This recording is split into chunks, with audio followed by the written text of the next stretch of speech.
حضرت انس ابن مالک رضی اللہ تعالیٰ عنہ میرے آقا کے غلام ہیں. 10 سال تک سرکار کی انہیں بچپن کے اندر خدمت کی. آپ راوی ہیں کہ اللہ کے نبی نے ارشاد فرمایا کہ 4 طرح کے اخراجات، 4 جگہوں پر روپیہ خرچ کرنا وہ ایسا ہے جن کا اللہ حساب نہیں لے گا. اللہ ان کے بارے میں کس سے نہیں پوچھے گا جو 4 مقامات یا 4 مقاصد کے لیے پیسے خرچ کرتا ہے.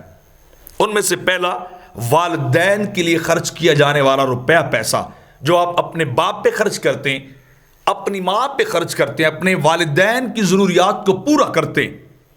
ان کی ضروریات پہ جو پیسہ آپ لگاتے ہیں، قیامت کے دن اللہ ان کا حساب نہیں لے گا، بلکہ حساب دے گا. وہ اجر اور ثواب کا باعث ہوں گے.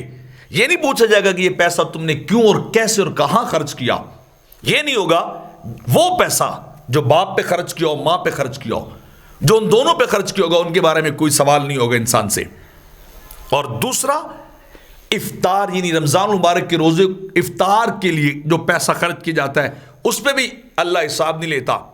تیسرا، جو سحری کے لیے پیسے خرچ کیے جائیں، روزہ رکھنے کا انتظام کیا جائے، ان پہ بھی اللہ حساب نہیں لیتا.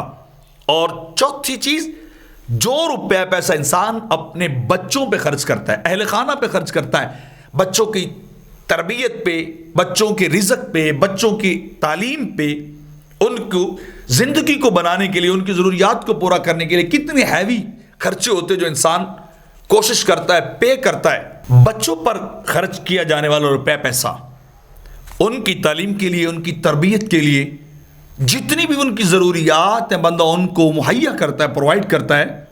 بڑی محنت سے، بڑی سٹرگل سے، جدوجہد سے انسان پیسہ کماتا ہے اور اپنی اولاد کو ایک بہترین مسلمان اور ایک بہترین انسان بنانے پہ جو روپے پیسہ خرچ کرتا ہے، اللہ رب العزت یوم قیامت اس خرچ کیے گئے روپے پہ اس کا حساب بھی نہیں لے گا.